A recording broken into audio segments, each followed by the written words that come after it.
Bismillahirrahmanirrahim.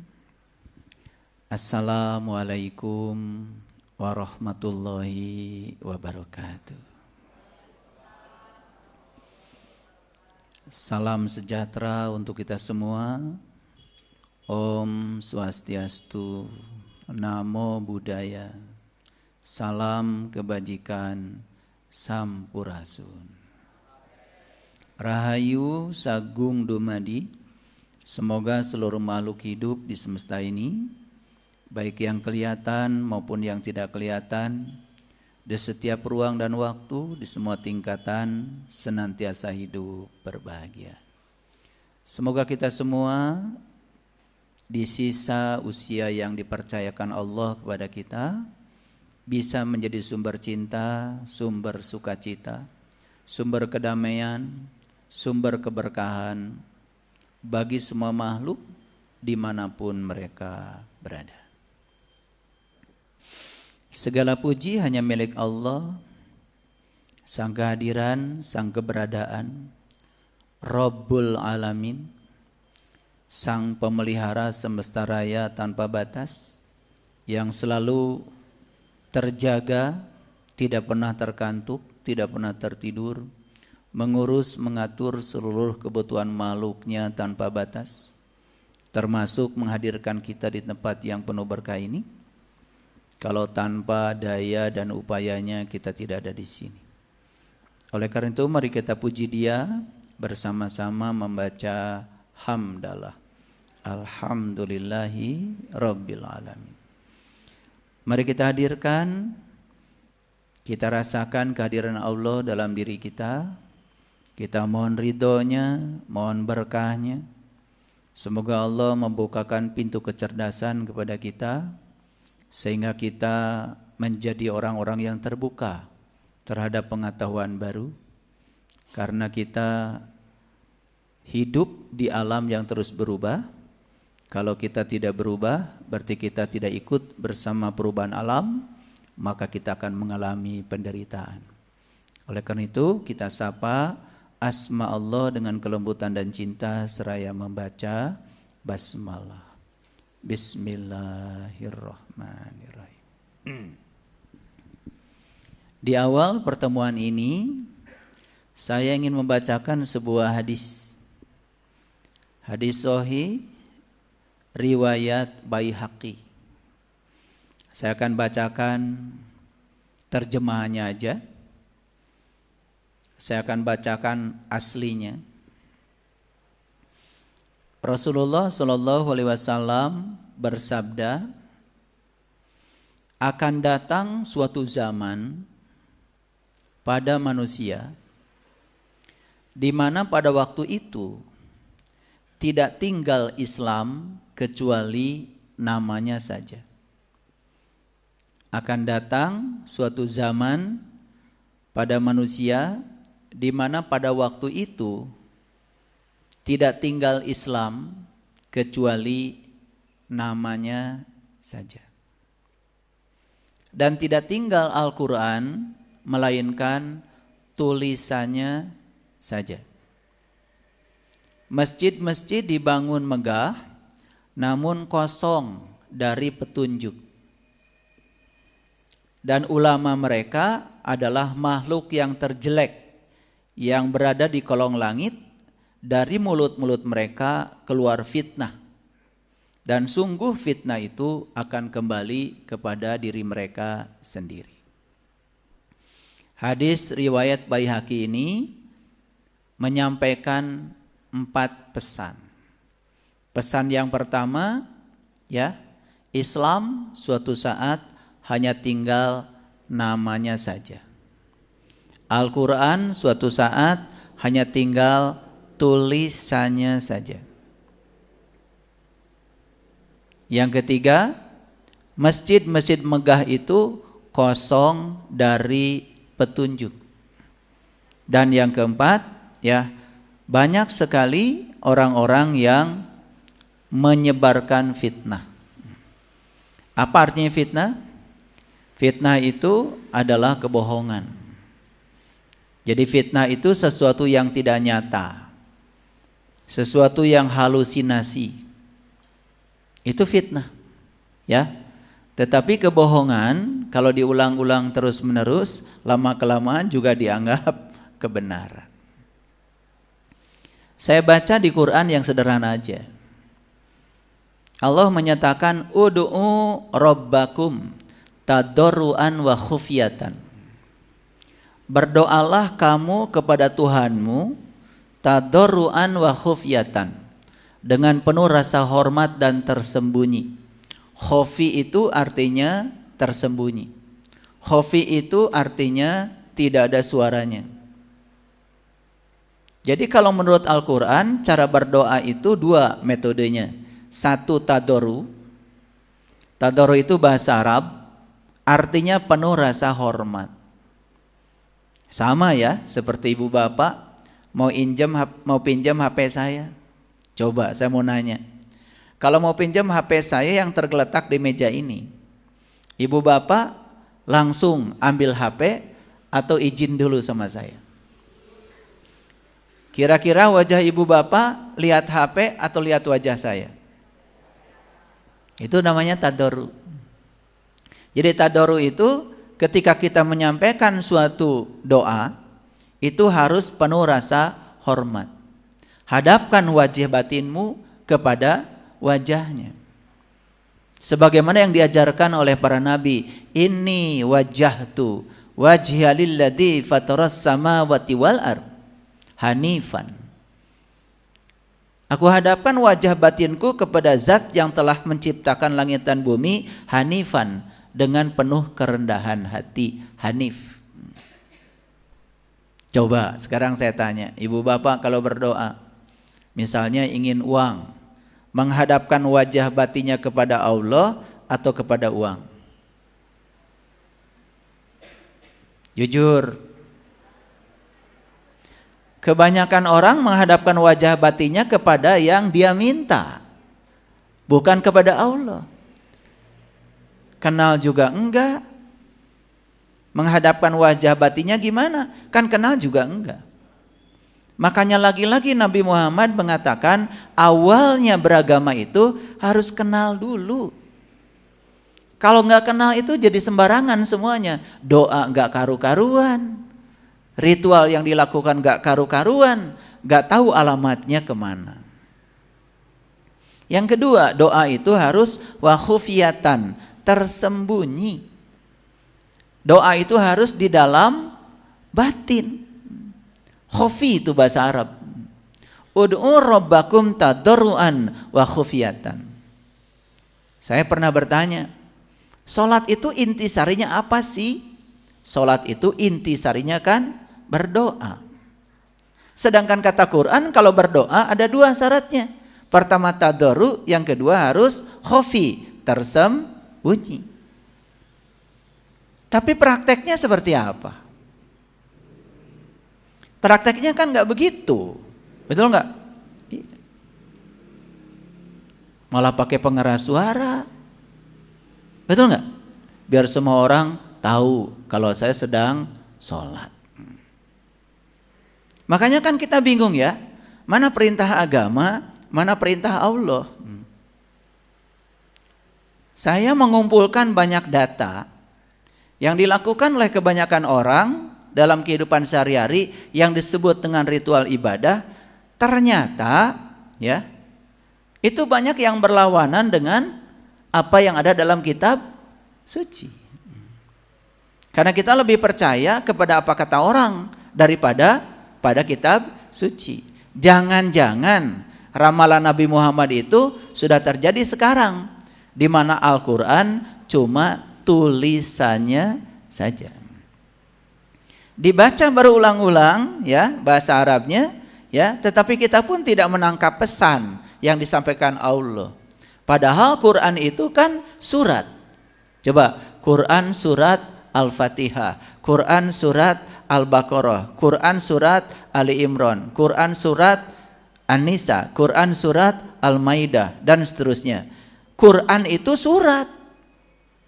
Kalau surat itu kan pasti di dalamnya ada pesan.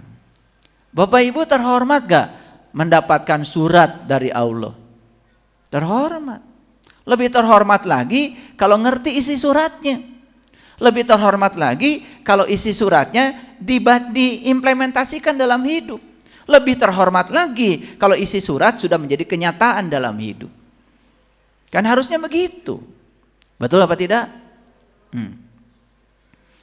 Saya tanya banyak orang.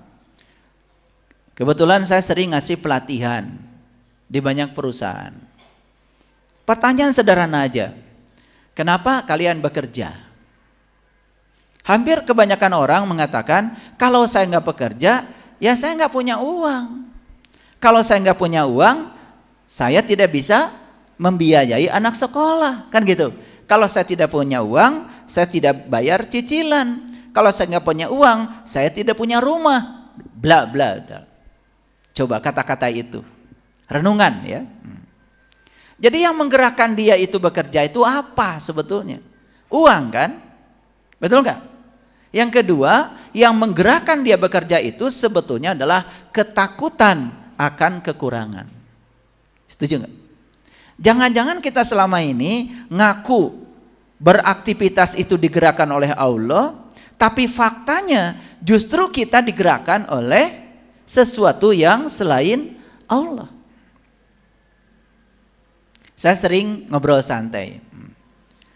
Kamu percaya nggak bahwa hidupmu itu adalah uang? Percaya? Karena saya tidak mungkin bisa makan kalau nggak ada uang. Itu program. Itu program itu. Yang dia bangun sendiri. Dia percaya kalau tidak ada uang, dia tidak bisa makan. Makanya untuk makan, dia terus fokus mencari uang. Kenapa tidak di-bypass? Saya percaya, ada uang, tidak ada uang, saya tetap bisa makan. Kan siapa tahu ada yang traktir, kan nggak mesti, betul nggak mengeluarkan uang? Ini program. Tetapi kita tidak jujur, padahal yang bikin program itu kita sendiri. Orang bekerja, dia percaya bahwa satu-satunya sumber kehidupan dia adalah uang yang disebut dengan gaji. Ya sudah, dia tidak akan dapat uang dari manapun karena dia sudah kunci rezeki dari tempat lain, karena dia percaya satu-satunya sumber kehidupan dia adalah gaji dia. Makanya dia terus menunggu gaji. Padahal kata Allah, wa may yattaqillaha yaj'al lahu makhraja wa yarzuqhu min haitsu la yahtasib. Padahal Allah itu mau kasih rezeki dari arah yang tidak disangka. Tapi karena kita menyangka satu-satunya rezeki adalah gajinya dia, maka dia tertutup dari semua rezeki di luar itu. Siapa yang salah? Siapa yang salah? Kita terus ya. Yang salah ya kamu. Ya, jangan ikut-ikut saya ya. Kalau kita itu kan berarti saya ikutan. Saya tidak percaya bahwa untuk mendapatkan beras harus selalu punya uang. Saya buka aja pikiran saya. Saya punya uang, tidak punya uang, beras pasti ada. Saya parkir mobil saya di mana saja, tahu-tahu di bagasi sudah ada beras. Kan tidak perlu harus pakai uang. Karena saya percaya bahwa saya bisa punya beras walaupun saya tidak pakai uang. Karena yang kita buka di sini, Ini saya kasih tahu, semua keterbatasan hidup kita sebetulnya gara-gara dibatasi oleh pikiran kita sendiri. Minggu depan kita umroh yuk. Nah, harusnya begitu. Ya, tapi hayunya masih ragu-ragu. Minggu depan kita umroh yuk. Saya pasti umroh. Bahkan sudah dipikirkan, dirasakan seolah-olah umroh itu sudah terjadi. Itu namanya bersyukur terhadap yang belum terjadi. Itu doa. Gak ada suaranya, tapi itu nyata. Dan itu yang akan saya bahas hari ini. Tapi coba lihat orang-orang yang mengatakan, minggu depan kita umroh ya. Aduh, uang dari mana? Mulai ya. Buat beli beras aja tidak ada tuh. Anak-anak aja iuran sekolahnya belum kebayar tuh. Tambah banyak tuh resistensi yang dibangun oleh kita sendiri. Karena kita mengukur Allah dengan kondisi kita. Kan tidak adil. Harusnya ukur Allah dengan ukuran Allah. Jangan ukur Allah dengan saldomu. Karena Allah diukur oleh saldomu. Jadi itulah yang menyebabkan kita terbatas. Saya praktikkan dalam kehidupan sehari-hari. Bulan depan kita ke Jepang, ikut ayah. Yang bilang gitu ke Jepang sama saya. Tapi yang bilang, aduh uang dari mana? Banyak sekali menyampaikan kata-kata yang berasal dari pikiran dan perasaannya seolah-olah dia tidak pantas untuk pergi ke sana. Ya nggak akan pergi. Sama seperti Bapak Ibu yang hari ini ketemu saya di sini. Saya yakin tidak ada satu orang pun di tempat ini dan bisa datang di sini tanpa memikirkan ada di sini. Gak mungkin kan? Coba dicek. Memikirkan ada di sini enggak? Pengen ke sini enggak? Karena memikirkannya, merasakannya, ya jadi ada di sini. Itulah yang disebut dengan pikiran, perasaan itu energi. Setiap energi itu adalah frekuensi. Setiap frekuensi adalah vibrasi. Karena kita memancarkan frekuensi, vibrasi dari energi yang ada di pikiran dan perasaan kita, itu direspon oleh semesta dan kita bisa ada di sini. Ini yang saya sampaikan sains ya, bukan ilmu tahayul, bukan ilmu mistis, ya. Karena saya ini saintis, saya ilmuwan. Jadi saya kalau berbicara tidak berbasis spekulatif. Ya, kalau saya bicara pasti berbasis data. Kalaupun saya meramal, ramalan saya berbasis data. Itu namanya ekstrapolasi, bukan spekulatif. Makanya saya pantang membicarakan sesuatu yang saya tidak mengalaminya, yang saya tidak merasakannya, dan saya tidak membuktikannya. Semua yang saya sampaikan itu sudah nyata dan saya ajarkan kepada banyak orang. Jadi akan ada suatu saat, kata Nabi, suatu zaman di mana Islam tinggal namanya, Quran tinggal tulisannya, masjid megah-megah, tetapi tidak ada hidayah di sana. Tidak ada petunjuk di sana. Itu Nabi loh, bukan Saiful yang bicara. Dan yang keempat, ya, ini yang paling berat ini kata-katanya. Dan ulama mereka adalah makhluk yang terjelek yang berada di kolong langit. Dari mulut-mulut mereka keluar fitnah. Apa fitnah itu? Sesuatu yang tidak nyata, sesuatu yang hayalan, yang tidak bisa membuktikannya.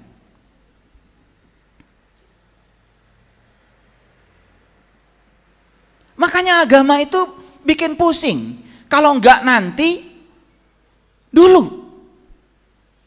Sehingga secara kontekstual dalam kehidupan saat ini seolah-olah tidak ada kejadian apa-apa. Banyak gak yang menceritakan Nabi Muhammad itu sabar? Banyak? Apakah kalian menjadi sabar dengan menceritakan kesabaran Nabi? Tidak. Apakah kalian menjadi soleh dengan menceritakan kesalahan Nabi? Tidak. Karena cara belajarnya informatif. Dulu Nabi pernah hidup sabar sama istrinya. Tidak ada yang ingin menjadi. Makanya belajar itu ingin menjadi. Bukan learning to know, tapi learning to be. Saya ingin menjadi seperti. Saya ingin menjadi seperti Nabi Muhammad. Saya ingin seperti Nabi Isa. Saya ingin seperti Nabi Musa. Apa bedanya? Kalau kita cerita-cerita apa yang terjadi pada mereka, itu informasi.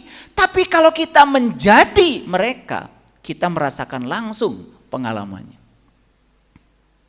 Di Quran surat Al-A'raf 143, Nabi Musa itu bermunajat kepada Allah. Munajatnya begini, ya Allah Tuhanku, nampakkanlah diri Engkau kepadaku agar aku dapat melihatmu. Itu munajat Musa. Apa kata Tuhan? Kamu tidak akan sanggup melihatku, Tapi lihatlah gunung itu. Ingin melihat Allah, malah disuruh melihat gunung. Kalau kita menggunakan bahasa letterlek, bahasa biasa, kata gunung langsung dipahami benar-benar gunung. Masa iya Nabi Musa ingin melihat Allah, malah disuruh melihat gunung? Bahkan Allah bertajalli pada gunung. Falamma tajalla rabbuhu lil jabal. Dan Tuhan bertajalli, menampakkan diri di gunung itu. Jadi gunung di situ adalah bahasa mutasyabihat. Lambang dari suatu ketinggian. Lambang dari suatu penglihatan yang terbebas dari segala halangan. Coba melihat dari gunung. Beda kan dengan melihat dari bawah? Betul nggak? Kenapa kita melihat ruang kosong dari gunung terasa lebih indah daripada melihat ruang kosong di bawah? Padahal sama-sama melihat ruang kosong. Karena melihat di ketinggian itu berbeda. Itu sebetulnya maknanya supaya kita punya ilmu yang tinggi. Melihat dalam ketinggian, dalam segala sudut pandang. Bukan hanya melihat dari satu sudut pandang yang sempit. Itu ayat mutasyabihat.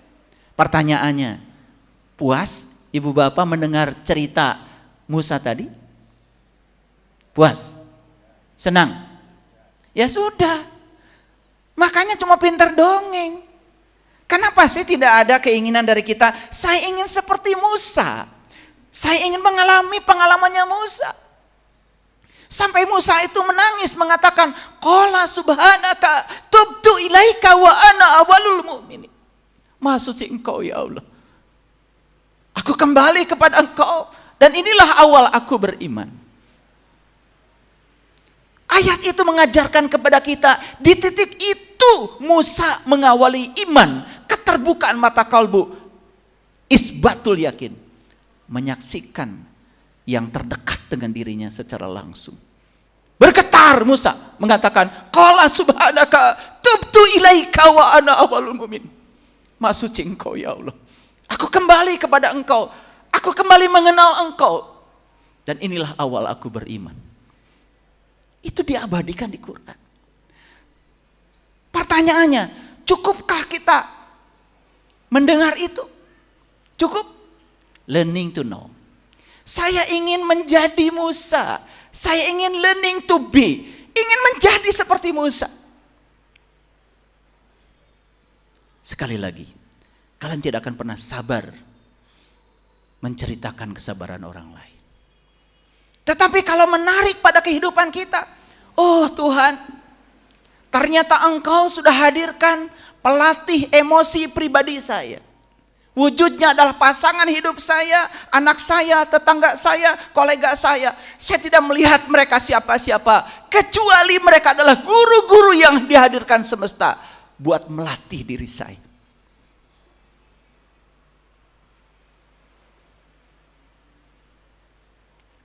Coba, ada yang pernah berguru karate di sini? Ada? Coba cungkan tangan. Kempo? Ada. Kempo? Pencak silat? Ada gurunya. Itu gurunya itu di belakang. Saya mau nanya, lihat saya semua. Kita berguru karate, berguru pencak silat, berguru kempo. Pastikan ingin menguasai bela diri itu. Setuju ya? Setuju. Pastikan ada terbesit lah di sini ingin jadi jagoan sedikit. Betul nggak? Ingin kuat, ingin tangguh, betul nggak? Ada lah, saya tahu. Pengalaman. Karena saya kalau di keluarga ya begitu ya. Kalau sebelum pergi ke kota sama kakek ya dibanting-banting dulu. Setiap malam dibanting-banting dulu sampai biru-biru. Ketika kita dibanting-banting oleh guru pencak silat, guru karate, guru kempo, marah nggak? Kenapa? Kenapa? Karena kita tahu bantingan guru itu bantingan kasih sayang supaya kita kuat. Sekarang kita dibanting oleh orang yang tidak kita kenal. Jujur, marah apa tidak? Kenapa? Kan sama dibanting. Sama birunya. Kenapa? Ternyata masalahnya itu adalah sudut pandang. Yang ini disebut guru, yang ini disebut bukan guru. Kan itu masalahnya, bantingannya sama. Coba sekarang, anggap semua guru. Selesai. Betul nggak? Betul? Oh, ternyata pasangan saya adalah guru kesabaran saya. Itu guru yang terdekat.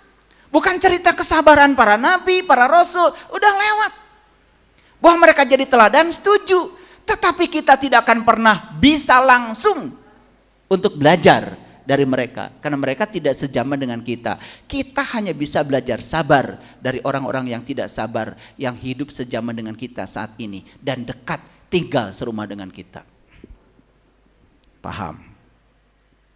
Jadi nanti pulang ke rumah, oh ternyata semua yang di rumah saya adalah PEP. PEP itu pelatih emosi pribadi saya.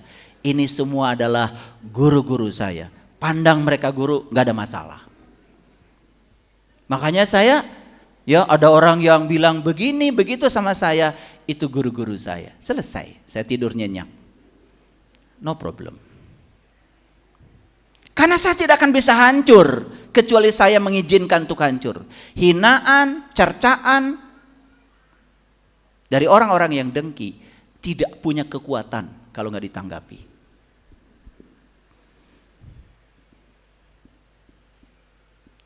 Jujur sekarang, ini ramalan Imam Baihaqi ini kira-kira sudah nyata nggak sekarang? Nyata.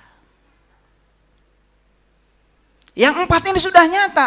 Islam tinggal namanya, Quran tinggal tulisannya, masjid megah-megah kosong dari petunjuk, tidak ada hidayah di situ.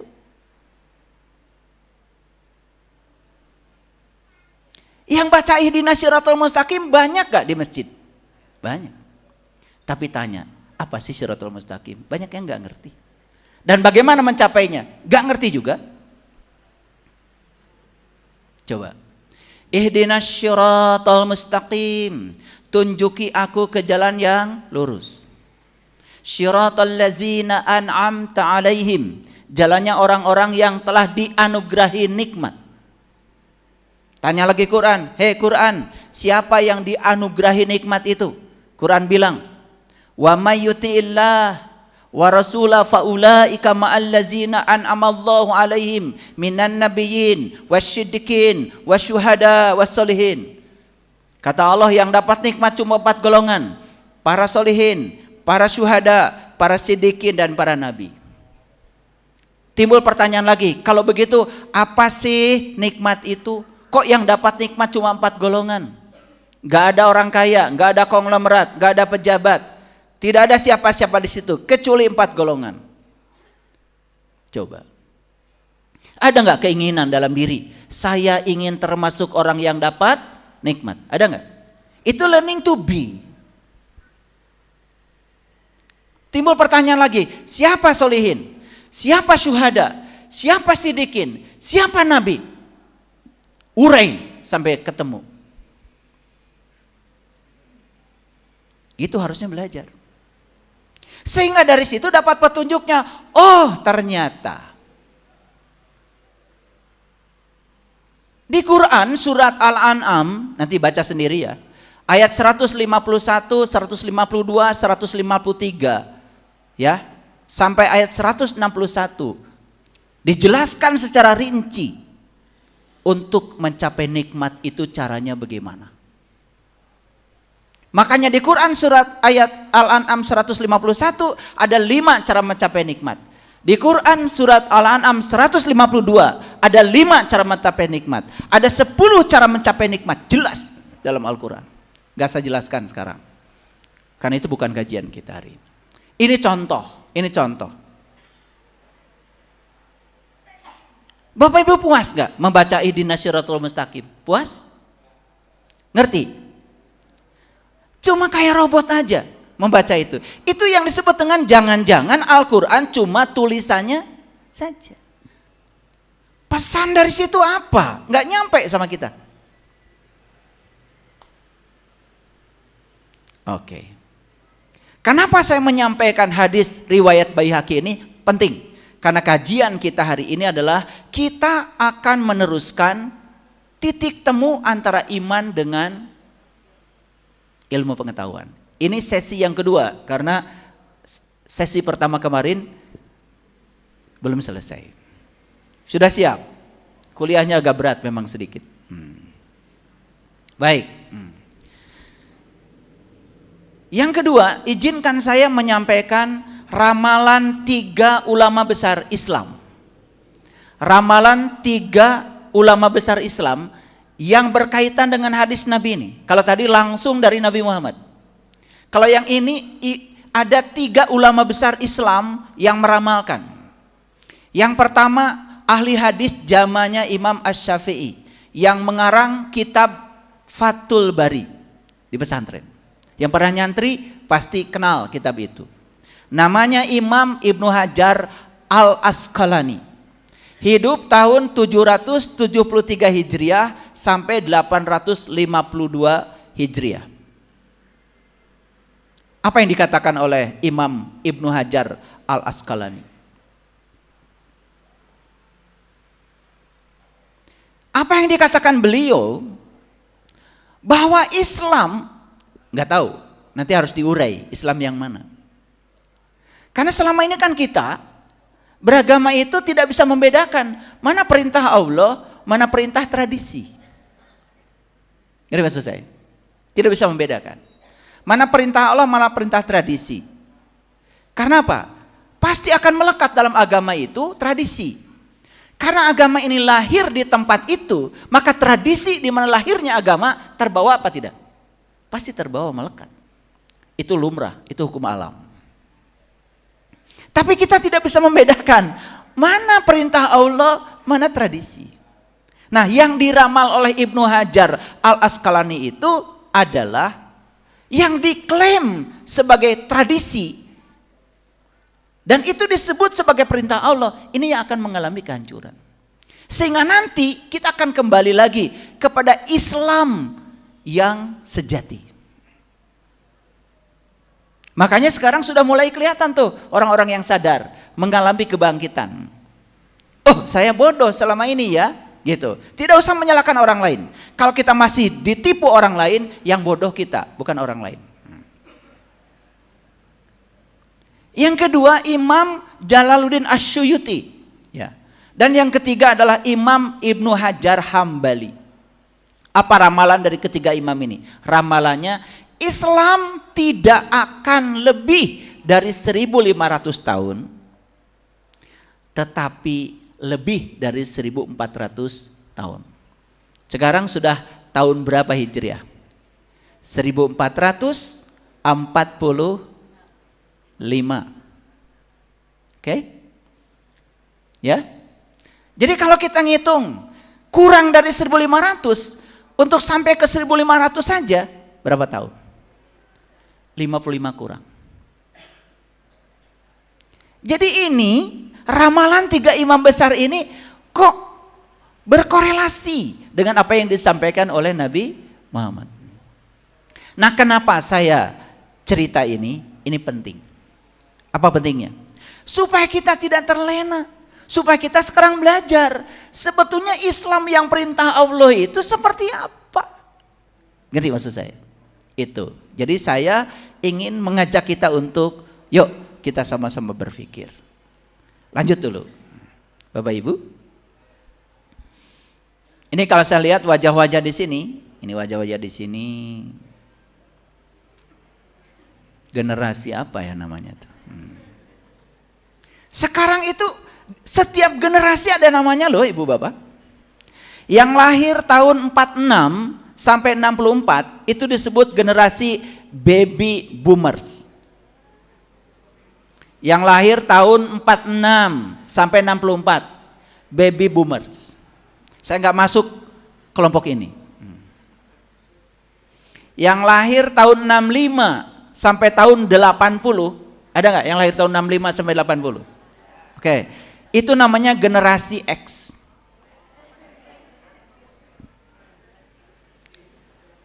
Kenapa saya ceritakan ini? Nih, saya kasih tahu ya.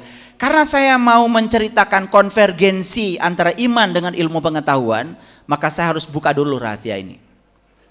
Yang lahir tahun 81 sampai 96, itu yang disebut dengan generasi milenial. Itu namanya generasi Y. Milenial. Ya. Yang lahir tahun 97 sampai 2012 itu namanya generasi Z. Yang lahir tahun 2013 ke sini ini itu yang disebut dengan generasi Alpha. Nah, kalau saya bahas karakteristik setiap generasi ini gak cukup waktu. Cuman saya sampaikan pesannya begini. Setiap generasi ini ternyata memiliki karakteristik yang sangat unik. Nah, bayangkan sekarang. Orang tua yang lahir sebagai generasi baby boomers. Orang tua yang lahir sebagai generasi X. Tahun 80 ke belakang. Dia punya anak, dia punya cucu. Anak dan cucunya ini sudah masuk generasi milenial, sudah masuk generasi Z, sudah masuk generasi Alpha.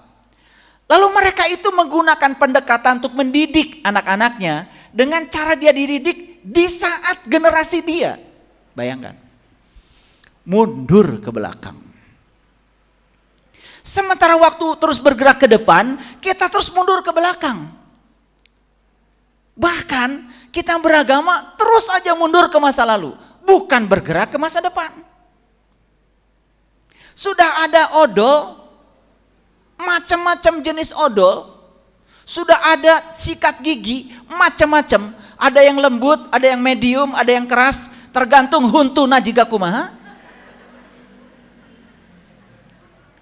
Masih pakai siwak. Karena apa? Karena dulu katanya Rasulullah pakai siwak. Ingat, Rasulullah pakai siwak data acan ayah. Acan ayah, sikat gigi seperti zaman sekarang. Apa kita mau membuang semua hasil teknologi dan karya inovasi manusia saat ini dan kita kembali ke belakang? Ini yang ingin saya sampaikan. Pendekatan belajar agama terus-menerus menggunakan cara-cara yang lama, apalagi dengan cara kekerasan. Apalagi dengan dogma, doktrin, tidak akan laku Bapak Ibu untuk generasi milenial, untuk generasi Z, untuk generasi Alpha. Bahkan saya, bukan sombong, saya menyelamatkan begitu banyak anak muda yang mengambil pilihan untuk tidak beragama, cuman karena sudah tidak percaya pada ajaran agama. Dan sudah tidak bisa melihat tokoh-tokoh agama memberikan teladan kepada mereka. Bukan salah agamanya, tetapi pendekatan kita yang keliru. Coba Bapak Ibu, masih menggunakan pendekatan umur 7 tidak sholat digebugin? Gak laku. Itu kekerasan. Sedangkan agama itu adalah la ikraha fiddin, tidak ada paksaan. Kalau menggunakan cara-cara seperti itu untuk generasi yang sekarang, akan terjadi penolakan yang sangat hebat. Saya mengumpulkan anak-anak muda di beberapa kafe dan bicara dengan mereka. Saya bicara dari hati ke hati. Mereka itu ternyata ingin beragama yang saintifik, ingin beragama yang bisa dimengerti, ingin agama yang argumentatif. Karena mereka hidup di zaman di mana situasi sekarang sudah berpikir kritis, berpikir kreatif, komunikatif, kolaboratif. Mereka sudah berpikir di level itu. Ini saya kasih contoh, ini kejadian. Saya punya sahabat. Sahabat saya ini punya anak, laki-laki, anak paling besar. Anak ini cerdas, sangat cerdas. Bayangkan ya, belum sekolah sudah cas-cisus, itu ngomongnya bahasa Inggris.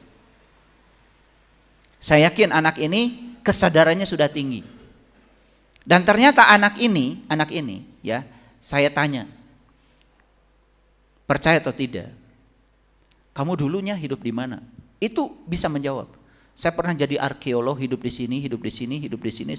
Bayangkan, belum apa-apa, belum sekolah, sudah bisa bahasa Inggris.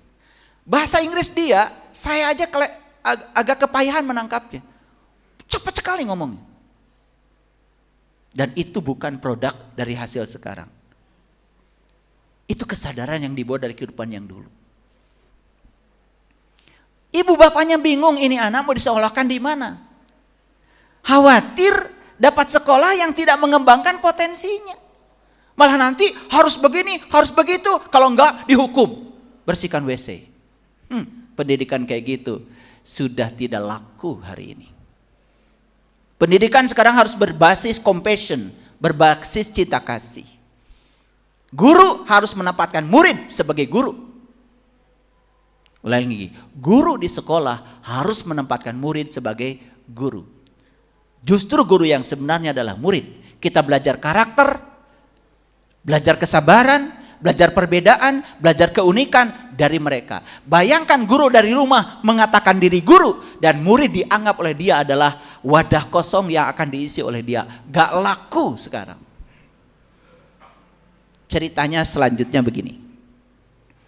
Ini anak begitu bulan puasa disuruh puasa sama ibu bapaknya.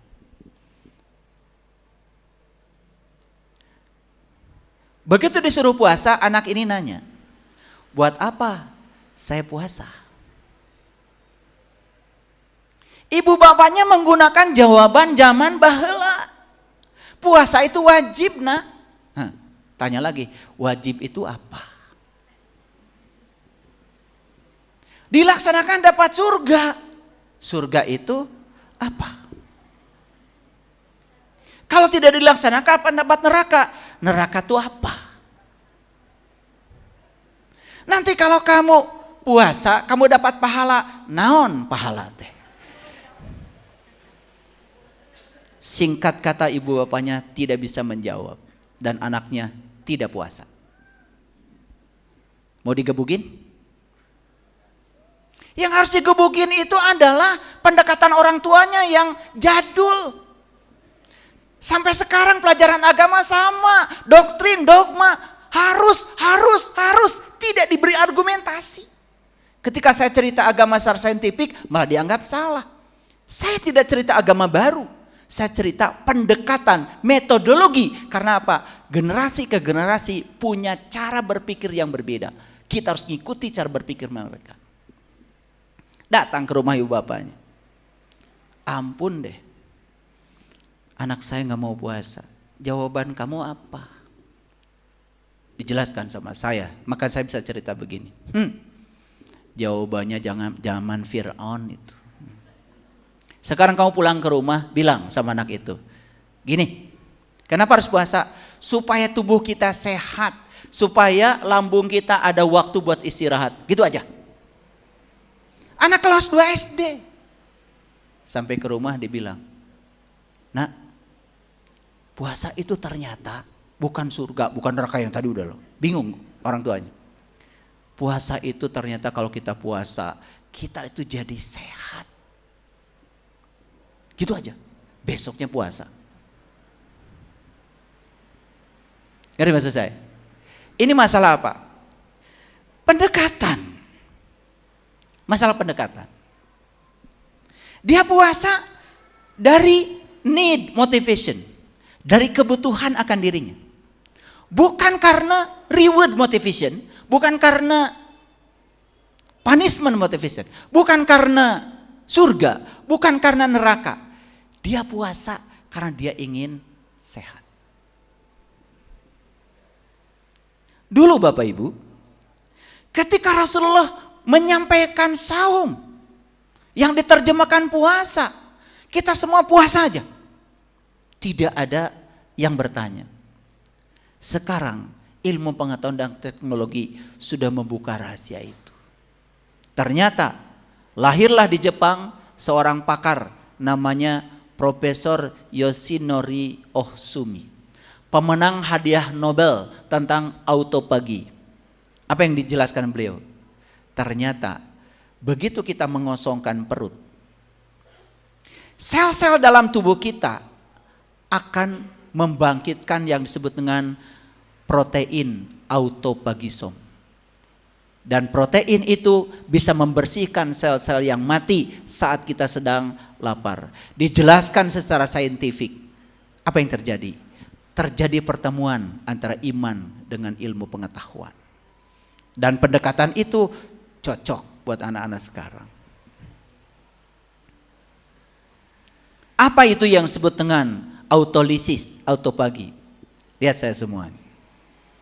Kita makan sahur jam 4. Ternyata yang kita makan itu perlu waktu untuk dibereskan oleh tubuh kita setidak-tidaknya 8 jam. Jadi kalau kita makan jam 4 pagi, jam 12 siang itu baru selesai yang kita makan itu dibereskan oleh tubuh kita. Lewat jam 12 ke sana, tubuh kita ini sudah tidak punya pekerjaan lain. Karena makanan yang masuk sudah selesai. Makanya tubuh ini secara kreatif dalam keadaan lapar itu ternyata membangkitkan yang disebut dengan protein autofagisom. Dan protein itu ternyata seperti sapu raksasa besar yang bisa memakan sel-sel yang mati sehingga terjadi proses regenerasi sel. Berlangsung sampai jam 6 sore dalam waktu 6 jam. Bayangkan ya sekarang. Sekali makan sahur itu perlu waktu 8 jam tubuh kita untuk memprosesnya. Bayangkan ya, yang makannya sembarangan, gak jelas jadwalnya. Jam 7 makan kupat, jam 8 cireng, jam 9 cilok, jam 10 mie ayam, jam 11 nasi kuning, jam 12 dahar. Bayangkan. Makanya berbagai macam penyakit muncul. Kronis. Karena lambung kita ini tidak diberi kesempatan untuk istirahat. Coba sekarang ibu bapak. Setelah dijelaskan oleh Profesor Yoshinori Osumi tentang puasa yang seperti itu. Imannya ada? Dijelaskan pentingnya puasa seperti itu. Nambah gak keyakinan? Jadi ilmu pengetahuan itu bukan menghancurkan iman. Justru ilmu pengetahuan menjadi alat, jalan untuk menguatkan iman. Makanya jangan a priori. Kita harus belajar segera disiplin keilmuan supaya kita punya sudut pandang yang luas. Itu namanya melihat dari atas gunung dalam bahasa Al-Quran. Jujur Bapak Ibu, mengerti nggak karakter dari masing-masing generasi? Enggak. Terus Bapak Ibu, cara mendidik anak-anak bagaimana? Pokoknya nggak mau pusing, pokoknya saya serahkan aja ke lembaga pendidikan. Betul? Ya. Ada yang umum, ada yang khusus belajar agama. Kita tidak pernah tahu apa yang dilakukan oleh mereka di lembaga pendidikan itu. Dan kita tidak pernah tahu kualitas mereka yang akan mengajarkan anak-anak kita di lembaga pendidikan. Kita buta semuanya. Padahal kita berharap anak-anak kita menjadi anak-anak yang baik dan soleh. Itulah kesalahan kita. Akhirnya apa? Cantik-cantik sedikit kan diperlakukan aneh. Malah di lembaga-lembaga yang oleh kita dipercaya sebagai lembaga suci yang bisa menjaga anak-anak kita menjadi lembaga yang tidak bisa dipercaya. Setiap hari berita tentang ini bermunculan di berbagai surat kabar dan platform media sosial. Mengerikan? Tapi kita tidak pernah ambil pusing, menganggap itu biasa. Padahal itu harus pertanyaan besar. Kenapa ya sudah belajar begitu banyak agama, ritual, membaca kitab suci, kok tidak berdampak pada kesadaran, tidak berdampak pada akhlak? Ada apa ini? Kan harusnya begitu. Kira-kira sampai sini mengerti? Mengerti? Oke. Ini kuliahnya agak berat nih hari ini. Pelan-pelan ya, kuliahnya pelan-pelan. Oke. Setiap generasi menghendaki metodologi, pendekatan. Kita harus bisa memahami mereka maunya apa. Bahkan sekarang di Jepang, pendidikan sudah berbasis golongan darah. Ternyata golongan darah secara mikrobiologi bukan sekedar supaya saat terjadi kecelakaan supaya gampang transfusi darah. Ternyata hasil penelitian modern hari ini mengatakan golongan darah menyatakan kepribadian. Jadi golongan darah itu ada informasi kepribadian. Golongan darah A kepribadiannya begini, B begini, O begini, AB begini. Bayangkan. Riset-riset modern sampai sudah mengklasifikasi anak-anak golongan darah A tidak bisa diperlakukan seperti anak golongan darah B. Anak golongan darah B tidak bisa diperlakukan seperti anak golongan darah A. Bayangkan keunikan setiap anak-anak yang lahir ke dunia ini harus dipahami oleh orang tuanya. Sekarang saya jujur tanya sama Bapak Ibu. Berapa anak? 3? 4? Tahu golongan darahnya apa aja? Yang tahu bagus. Dari tadi banyak yang nggak tahu. Boro-boro memperlakukan mereka sesuai dengan golongan darahnya. Tahu golongan darahnya aja enggak. Bayangkan.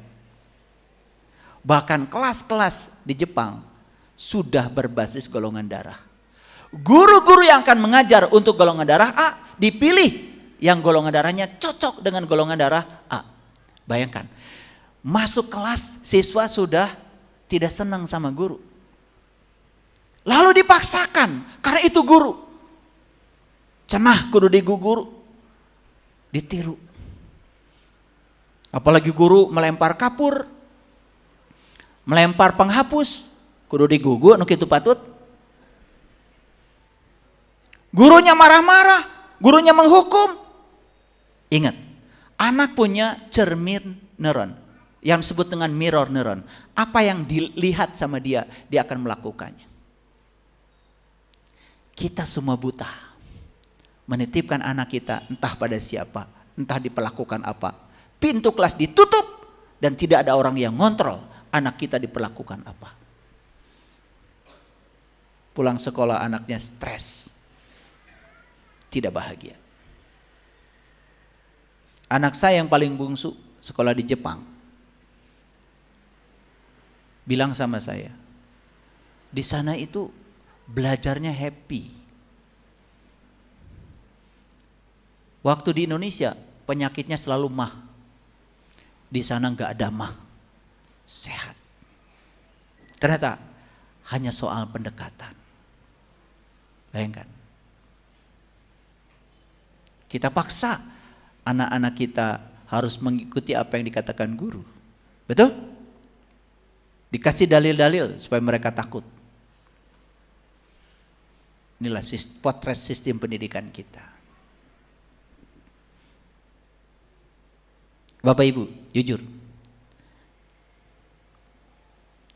Ada yang punya anak 12 tahun? Bapak Ibu waktu 12 tahun seusia anak ibu yang sekarang, apa yang Bapak Ibu lakukan?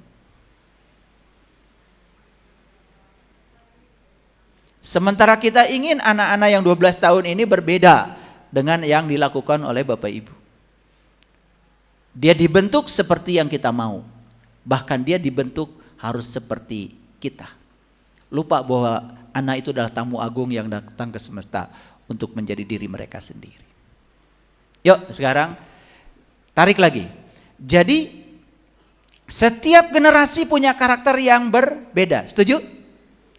Berarti untuk setiap generasi harus dipahami dengan menggunakan pendekatan yang berbeda. Setuju? Oke. Perubahan metodologi apa yang harus dilakukan sekarang?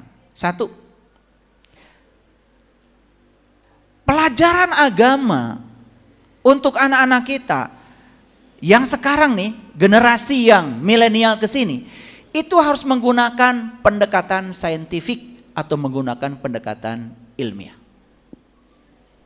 Bayangkan kalau gurunya tidak mengerti apa itu pendekatan saintifik, tidak mengerti apa itu metode ilmiah, tidak mengerti sama sekali.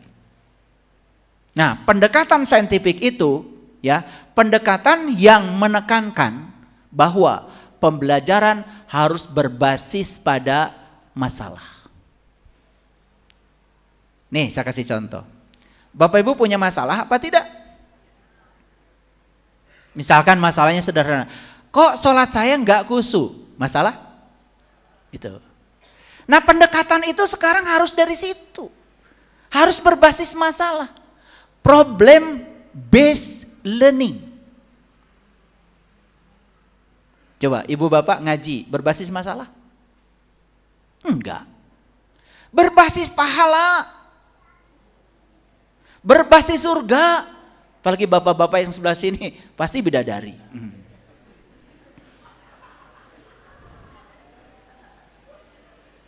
Bukan berbasis masalah. Coba sekarang mulai dari masalah ya, saya kasih contoh. Saya sudah sholat bertahun-tahun, kok saya sholat tidak merasakan apa-apa? Masalah? Masalah. Bagus tuh. Setidak-tidaknya kan mencari literatur. Oh, Nabi Muhammad itu diperintahkan sholat tepat setelah beliau Isra Mi'raj. Kan timbul pertanyaan, apa sih Isra Mi'raj? Dan kenapa justru diperintahkannya itu setelah Isra Mi'raj? Sholat itu apa sih? Oh, ternyata sholat itu mengingat Allah. Bagaimana syaratnya supaya ingat sama Allah? Kan timbul pertanyaan banyak. Karena berbasis masalah, maka proses pembelajaran jadi mencari solusi untuk masalah. Keren gak kalau gitu? Coba yang berbasis pahala. Yang penting rokaatnya banyak. Betul gak? Kita tidak bisa membedakan mana perintah tradisi, mana perintah Al-Quran. Sedangkan di Quran, sholat itu gak usah ngitung rokaatmu, gak usah. Sholat itu instrumen untuk mencegah kamu dari perbuatan keji dan munkar. Kan jelas ayatnya, aqimis sholah, inna sholah tanha anil fasawal munkar. Kalau gitu, ada masalah gak pada diri kita saat ini? Ada, apa? Kok saya sudah sholat tapi masih melakukan yang keji dan munkar. Masih menghujat orang, masih merendahkan orang, masih mengeluarkan kata-kata yang menjijikkan kepada orang. Dikiranya kata itu buat orang. Saya kasih tahu ibu bapak, orang yang suka menghujat orang lain dan menyalahkan orang lain, dia tidak punya masalah dengan orang itu. Dia punya masalah dengan dirinya sendiri. Jujur sekarang, pendekatan Bapak Ibu ngaji berbasis masalah? Harusnya berbasis masalah. Contoh, saya sudah puasa dari kecil bukan? Lebaran tiap tahun pasti ya. Ada nggak? Kok saya dari lebaran ke lebaran begini-begini aja ya gitu. Kok saya tidak berubah? Saya tidak tambah damai, saya tidak tambah ikhlas, saya tidak tambah sabar. Masalah bukan ibu? Pasti akan mencari jalan. Saum itu apa sih? Kenapa saum jadi puasa? Dari mana sih puasa itu? Telusuri. Saya belajarnya begitu. Oh, puasa itu dari kata upafasa.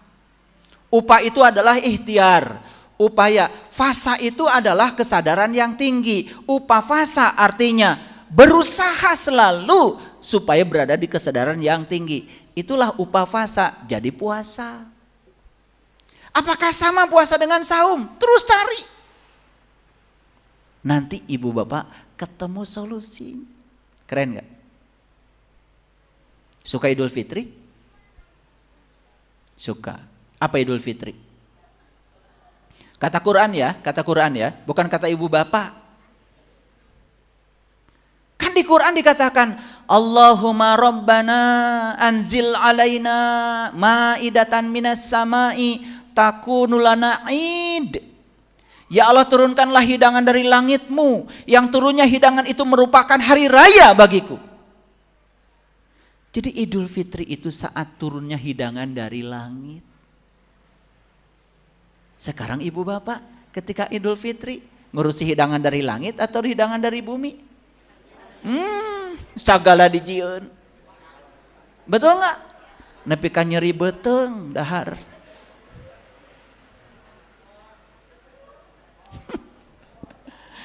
Padahal perintah Quran itu hari raya itu saat dimana kamu turunnya hidangan dari langit. Timbul pertanyaan tuh, langit itu apa? Hidangannya seperti apa? Ingin dong saya mencicipi hidangan itu.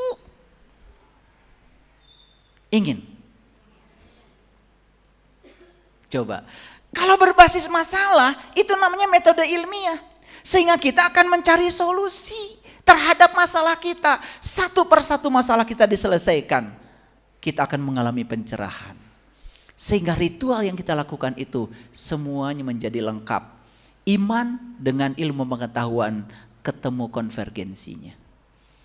Keren. Keren gak Pak? Keren. Anak saya kok susah cari kerja. Masalah bukan? Salah.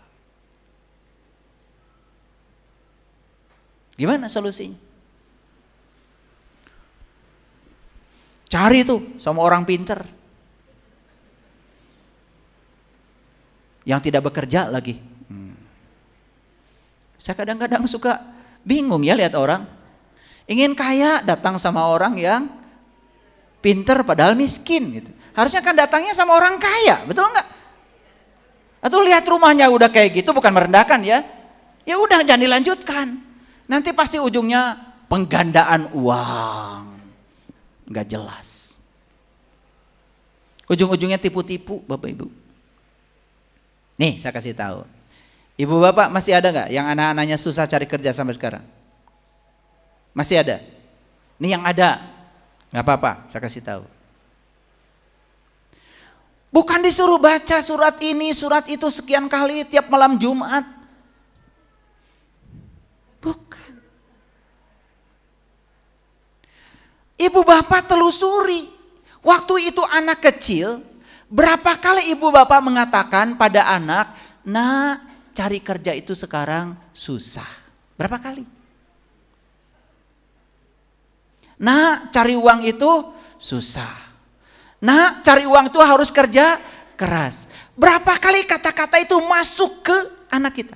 Awalnya cuma di pikiran sadar, karena saking seringnya berkata-kata, jebol masuk ke subconscious mind, namanya alam bawah sadar, jadi memori. Setelah jadi memori, jadi program. Makanya anak ini ngelamar ke sana ke sini susah, karena programnya juga susah. Bikinan siapa? Nah ini ya. Kalian itu suka aneh ya. Anak disuruh uangnya banyak. Betul nggak? Tetapi lupa bahwa sebetulnya pernah dimasukkan kepada otak anak. Kalau cari uang itu susah. Saya cuma ingin menyadarkan Bapak Ibu. Sok sadar atuh. Betul nggak? Iya. Mau didoakan pakai doa apapun sama Bapak Ibu, gak dirubah cara berpikirnya.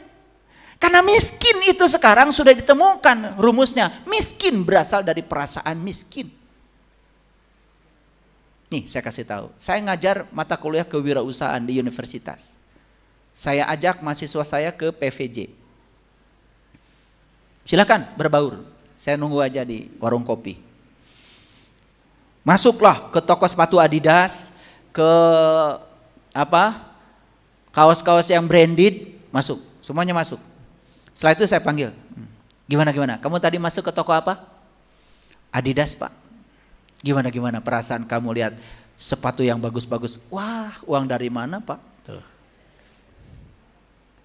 Ketika dia bilang, wah uang dari mana? Dia tidak punya kesempatan untuk pakai sepatu itu. Tapi kalau dia bilang, yes Pak, saya lihat sepatu yang bagus, keren, cocok dengan anatomi tubuh saya. Kayaknya saya kalau pakai sepatu itu keren Pak. Saya pasti balik lagi. Pasti balik lagi dan bisa beli sepatu itu. Tapi yang perasaannya tidak pantas. Perasaannya saya tidak mungkin beli sepatu itu. Tambah lagi untuk makan aja tidak punya uang. Karena dia sedang mengukur Allah dengan saldonya dia saat ini. Coba yang kayak gini-gini Bapak Ibu pernah disadari? Tidak. Makanya saya kuliahkan, pelan-pelan kuliah kesadaran ini. Saya kuliahkan. Saya yakin Bapak Ibu, kalau kita mengerti mekanisme alam semesta untuk membuat kita hidup menakjubkan, semua hidup kita pasti menakjubkan. Saya sudah buktikan. Menakjubkan Bapak Ibu, hidup itu. Menakjubkan. Jadi pendekatannya sekarang harus menggunakan pendekatan saintifik, pendekatan ilmiah. Pendekatan ilmiah itu kuncinya adalah harus berbasis pada masalah. Yang kedua, pendekatan untuk mengajarkan anak-anak di era sekarang ini harus terbebas dari dogma dan doktrin. Pokoknya lakukan saja. Lakukan saja, jangan banyak tanya. Itu dogma, itu gak laku lagi Bapak Ibu. Anak-anak kita mungkin munafik aja, di depan kita seperti baik, pada di belakang tidak melakukannya. Di depan Bapak Ibu sholat, di belakang tidak sholat. Kenapa? Mereka juga tidak merasakan antara sholat dengan tidak sholat perbedaannya apa. Bahkan mungkin dia lihat teman-teman yang sholat pun kelakuannya tidak menunjukkan keteladanan apa-apa. Apalagi dikepung dengan berita-berita yang begitu gencarnya. Ternyata orang-orang yang bergelut di bidang yang disebut dengan agama pun ternyata perilakunya tidak bisa menjamin. Apakah bisa dibendung mereka dari semua informasi ini? Gak bisa Bapak Ibu. Oleh karena itu saya ingin kasih tahu ya, ceramah saya hanya untuk orang-orang yang terbuka pikirannya. Bukan untuk para skeptis yang tidak siap dengan perubahan. Yang masih senang di zona nyaman, masih menggunakan pendekatan-pendekatan jadul zaman dulu, jangan dengar ceramah saya, skip aja. Sederhana kan? Tidak usah mencaci maki saya. Kasihan. Kan yang rusak Anda. Saya tidak nanggapin. Yang ketiga, pendekatan agama untuk generasi sekarang ini harus menggunakan 3 asas ilmu. 1, harus menggunakan asas koherensi. Apa yang disampaikan kepada mereka tidak boleh bertentangan dengan akal pikirannya. Contoh Bapak Ibu. Contoh sederhana aja. Anak-anak tuh sudah tahu kalau Allah itu bersama mereka. Bahkan anak-anak banyak yang sudah tahu kalau Allah itu dekat. Bahkan lebih dekat daripada urat nadi lehernya. Pusing gak anak kalau Allahnya dekat, kemudian rumahnya ada di mana? Pusing kan? Betul gak? Katanya Allahnya dekat, bahkan lebih dekat daripada urat lehernya. Kalau Allah dekat kan harusnya rumahnya dekat Bapak Ibu. Tapi diajarkan bahwa Allahnya dekat, tapi rumahnya entah di mana. Memenuhi asas koherensi gak? Bertentangan gak? Bertentangan. Gimana coba menyelesaikan masalahnya? Kan harus pinter orang tua. Betul gak? Disinilah orang tua harus pinter, belajar. Lalu menggunakan otoritas. Kalau kamu gak nurut sama ibu bapak, pisah. Nah, bukan solusi Bapak Ibu. Gak ada bekas anak. Betul gak? Tuh. Jadi sebetulnya yang guru tuh orang tua atau anak? Nah, sekarang pandang anak kita jadi guru kita. Kreatif nanti Bapak Ibu. Ngerti tadi? Koherensi, ngerti? Ilmu itu tidak boleh bertentangan dengan akal pikirannya. Pernah nggak Bapak Ibu ada anak nanya yang kentut pantat yang dibasuh muka, pernah nggak? Gimana coba menjelaskannya kalau nggak pinter? Betul nggak? Anak-anak generasi sekarang itu lahir di abad 21. Ciri manusia abad 21 kritis, kreatif, kolaboratif, komunikatif. Tidak bisa dibendung Bapak Ibu. Tidak bisa. Dia tidak boleh lagi berhubungan dengan siapa. Nggak bisa. HP-nya dibawa kemana-mana dan dia bisa akses sumber informasi dimanapun. Setuju? Oke. Yang kedua, harus memenuhi asas korespondensi. Bahwa apa yang dibicarakan pada mereka itu harus nyata dan bisa dibuktikan. Gak bisa Bapak Ibu ngomong sama anak-anak, kamu kamu sholat ya, sholat. Nanti kamu dapat pahala di surga, di akhirat. Gak bisa. Gak bisa. Gak bisa. Apa yang mesti dilakukan? Lihat nih Bapak Ibu sholat. Dirasakan oleh anak-anak. Oh iya ya, setelah ibu bapak sholat itu sekarang ibu bapak gak marah-marah lagi. Kata anaknya, ya udah deh kalau gitu saja mau sholat. Ibu bapak sholat, pakai ilmu. Nanti di akhirat dapat ini dapat itu. Ibu bapak sendiri masih marah-marah, dikit-dikit jengkel. Main usir. Coba, berlawanan gak dengan akal pikiran anak? Kan, cenah karasa entah. Ku nusokarar itu teh. Harus memenuhi asas korespondensi. Ini belum pakai ayat Bapak Ibu, saya mau jelaskan dulu supaya tuntas. Nyata dan bisa dibuktikan.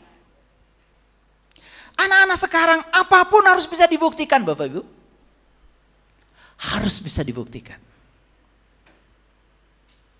Saya mengajarkan sama anak-anak saya, nah pikiran dan perasaan itu energi. Saya bilang gitu. Dan ketika kita berpikir dan merasa, sebenarnya kita sedang jadi medan magnet yang memancarkan medan elektromagnetik ke semesta dan menggetarkan apa yang kita pikirkan dan dirasakan. Saya buktikan dengan keseharian saya. Lihat sekarang apa yang ayah lakukan.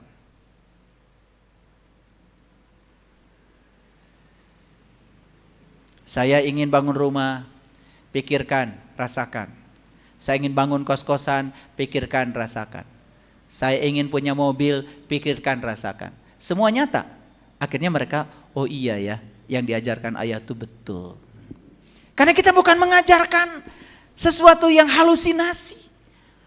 Mengajarkan sesuatu yang nyata. Saya ajarkan, pikirkan, rasakan. Pikirkan, rasakan. Dan rasakan seolah-olah yang kamu pikirkan itu sudah terjadi.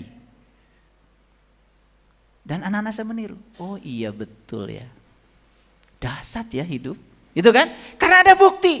Itu namanya asas korespondensi. Tidak bisa anak-anak diajarkan. Pokoknya kamu lakukan. Lakukan ini, lakukan ini. Nanti kamu dapat ini, dapat itu. Nanti. Gak bisa. Nih. Jadi ramalan Rasulullah bisa terjadi.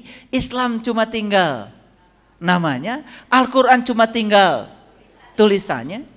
Bahkan ada yang menantang sama saya, menantang untuk bertanding baca Quran. Maksudnya baca bahasa Arabnya, mau kasih hadiah 1 miliar katanya. Buat apa saya menerima tantangan itu? Di zaman Nabi Muhammad juga gak ada orang baca Quran. Betul nggak? Lah Quran lagi can aya. Masa saya ikut-ikut gila? Udah, abaikan aja. Pada 1 miliar ibu bapak. Saya lahir di keluarga yang dari kecil tuh belajar Quran. Saya hidup itu di masjid. Ya di masjid. Saya hidup di kampung. Di kampung saya itu speakernya nggak berhenti tuh baca Quran. Sampai sekarang.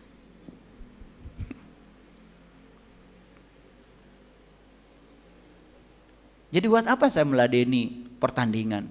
Pertandingan itu namanya musabaqah. Agama itu bukan untuk dipertandingkan. Agama itu harus ditunjukkan. Akhlak kita lebih baik atau tidak, itulah. Makanya Nabi Muhammad diutus ke semesta ini untuk menyempurnakan akhlak. Yang ketiga, Bapak Ibu, ilmu yang diajarkan kepada anak-anak itu, ya kepada generasi sekarang ini, harus memenuhi asas pragmatis. Ilmu itu harus memiliki nilai manfaat. Masih ingat gak tadi? Ketika anak diajarkan puasa dan diajarkan puasa itu untuk kesehatan, mau tuh anak puasa. Karena dia mau sehat, dia mengerti bahwa sehat itu penting. Untuk anak seperti itu gak masuk dogma-dogma pahala, surga, neraka, gak masuk, belum masuk. Perlu penjelasan lagi. Apalagi gak bisa menjelaskan, Bapak Ibu ditanya sama anak, pahala itu apa? Oh, pahala itu nama bis, nak. Pahala kencana. Tambah pusing kan anak kita, betul gak?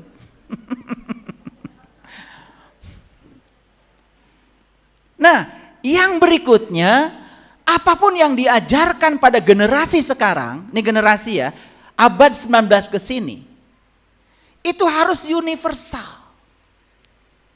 Kebenaran ini harus bisa diterima oleh siapapun, apapun keyakinannya. Gak bisa dia kooptasi, apalagi diajarkan yang lain salah, yang ini paling benar. Gak bisa, kalau mereka tidak bisa menerima argumen itu yang masuk akal.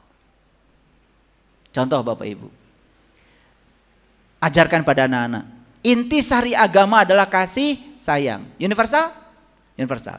Kasih sayang itu diakui enggak oleh semua keyakinan? Diakui. Oleh karena itu kalau kamu ingin disebut agamamu paling bagus, ya munculkan kasih sayang. Bukan mengklaim, memaksakan kehendak pada orang lain. Kalau keyakinan saya paling bagus, tapi tunjukkan nilai-nilai universalnya. Kamu lebih berbudi, lebih ramah, lebih kasih sayang, bisa menghargai dan menghormati perbedaan. Saya yakin orang akan bersimpati kepada kita. Betul nggak Bapak Ibu? Dan yang terakhir dari saya, metodologi untuk pembelajaran agama dalam konteks kekinian sudah tidak boleh lagi menggunakan kekerasan dan paksaan. Saya suka lihat yang lucu-lucu di kehidupan ini. Biasanya menjelang bulan puasa,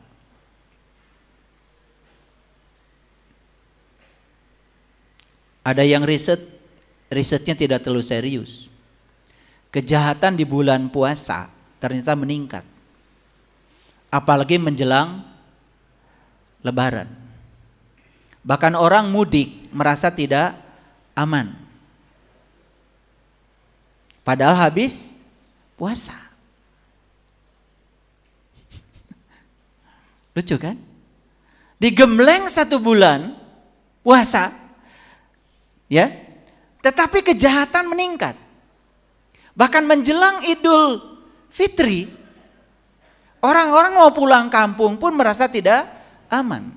Dan banyak kejadian mereka yang pulang kampung rumahnya dibobol maling. Bayangkan, ini kejadian setelah Idul Fitri. Coba Bapak Ibu pikirkan, masalah bukan? Masalah. Ini di mana sebetulnya masalahnya?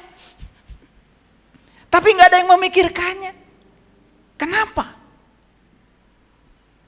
Sudah Lailatul Qadar, sudah i'tikaf, sudah hatam Quran 30 juz. Hasilnya subhanallah, di jalan aja mobil saling serobot, lihat mata-mata yang nyolot, luar biasa. Itu pengalaman mudik. Padahal di bulan suci namanya Ramadan. Ada nggak, pernah nggak Bapak Ibu ada kepenasaran dengan saya seperti itu? Ada? Harusnya penasaran. Ya, nah, oke. Baik Bapak Ibu. Itu baru kuliah ringkas-ringkas yang sederhana ya. Kita bicara fakta-fakta yang terjadi, lalu semoga setelah itu memunculkan satu keinginan. Oh, oke. Jangan-jangan yang selama ini saya pelajari ini bukan perintah Allah. Ini jangan-jangan saya cuma mengikuti perintah seperti kebanyakan orang, masuk dalam level tradisi. Sehingga jangan-jangan saya cuma menjalankan tradisi-tradisi itu tapi saya tidak menjalankan perintah Allah dengan sesungguhnya. Oke, sekarang saya akan loncat lebih jauh lagi. Bapak Ibu, pakai listrik di rumah? Oke. Berapa watt? Teuing cenah sabaraha. Nu penting mah hurung. Kalau habis keramas yang penting hair dryer nyala. Yang penting kalau di dapur blender nyala, itu aja. Ya? Oke, nggak apa-apa. Karena kebiasaan kita begitu. Bapak Ibu, listrik ini ditemukan dalam proses yang sangat panjang. Proses yang sangat panjang. Mulai dari zaman Yunani kuno sampai sekarang kita hidup di abad di mana listrik sudah mendominasi segala aspek kehidupan. Ya. Kita sekarang Bapak Ibu sedang menggunakan listrik itu namanya listrik arus bolak-balik. Disebut alternating current. Dulu sebelum Nikola Tesla lahir, semua orang di dunia menggunakan listrik arus arah namanya, direct current.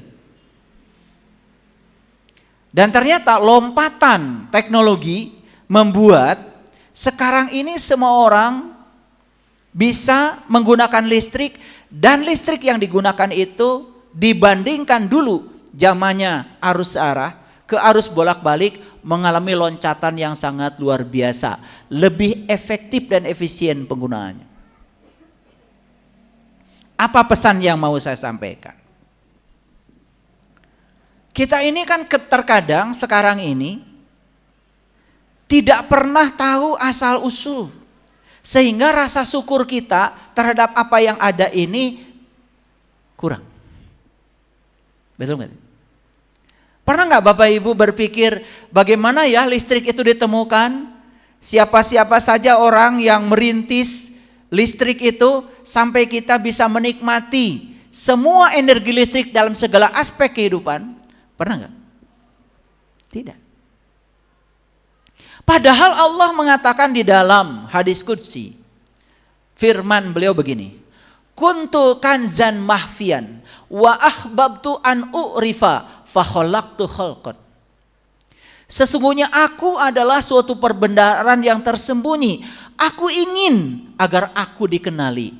Maka aku ciptaan alam semesta ini sebagai ciptaanku, agar dengan ciptaan itu kalian dapat mengenali aku. Jadi ternyata alam semesta ini adalah jalan untuk mengenali aku. Jadi ilmu pengetahuan itu sekarang sudah menjadi pintu, portal untuk memasuki, mengungkap segala rahasia yang tersembunyi di alam semesta.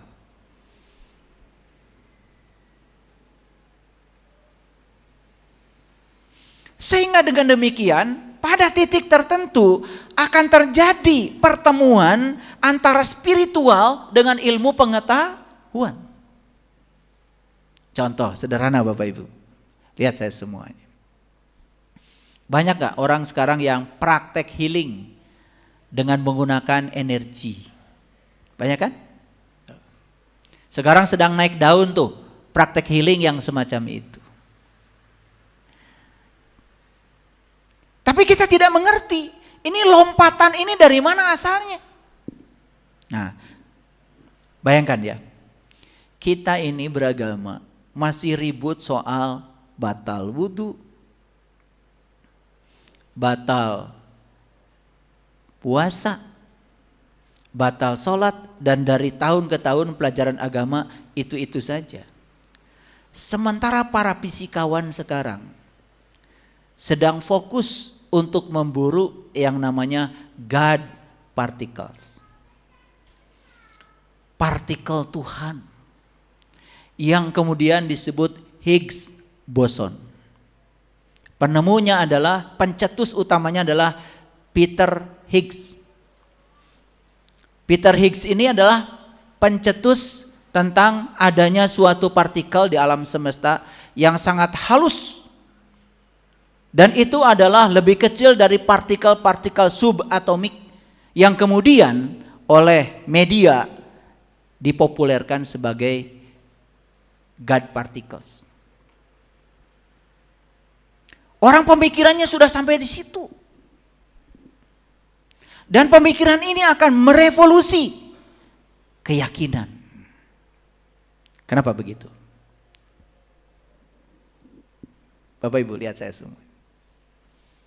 Bapak Ibu sekarang bernafas.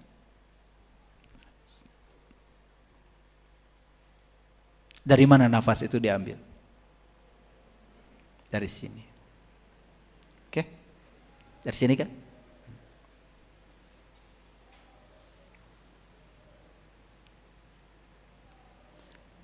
Ketika Bapak Ibu bernafas, berarti Bapak Ibu mengambil energi. Setuju? Setuju ya? Oke. Dan itu energi yang paling besar yang disediakan semesta buat kita. Orang boleh tidak makan 3 hari masih hidup. Orang boleh tidak minum 3 hari dan masih hidup. Tapi orang tidak mungkin tidak mengambil nafas dari ruang kosong ini 5 menit. Setuju? Kalau begitu, mana energi yang lebih besar? Dari makanan, dari minuman, atau dari ruang kosong ini? Oke. Sadar nggak? Sadar ya? Baru sekarang sadarnya. Berarti setuju gak dengan saya? Kalau ruang kosong ini adalah ruang energi. Orang fisika menyebut ruang kosong ini adalah quantum field. Medan kuantum. Fluktuasi dari energi halus yang disebut dengan energi universal. Sekarang kita pakai ayat.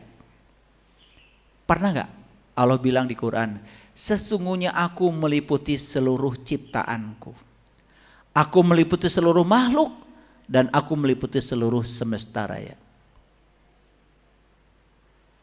Jadi kita ini sekarang diliputi oleh Allah. Kata siapa?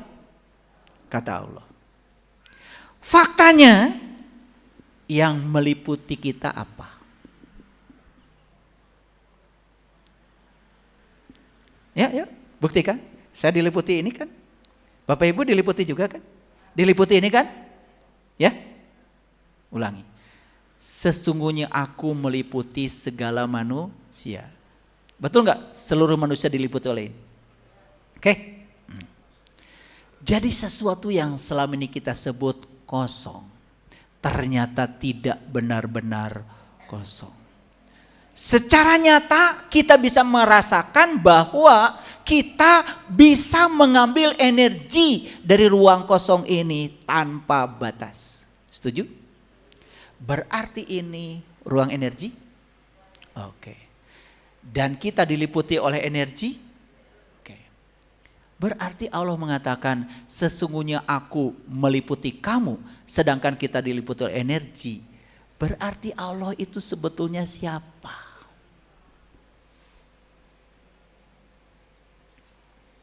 Makanya ada hukum kekekalan energi.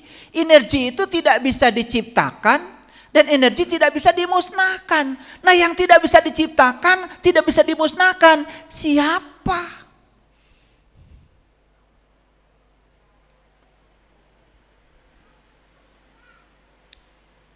Kalau tidak bisa diciptakan, tidak bisa dimusnahkan, berarti dia kekal abadi. Sedangkan diri sejati kita yang bernama jiwa, kan di dalam jiwa, jiwa itu adalah bagian kecil dari ruh yang Allah tiupkan ke dalam diri kita. Kalau ini adalah energi tanpa batas yang namanya energi universal, berarti yang namanya ruhku adalah bagian dari energi universal itu. Dan itu ditiupkan ke dalam diri kita. Berarti yang ditiupkan kepada kita itu energi.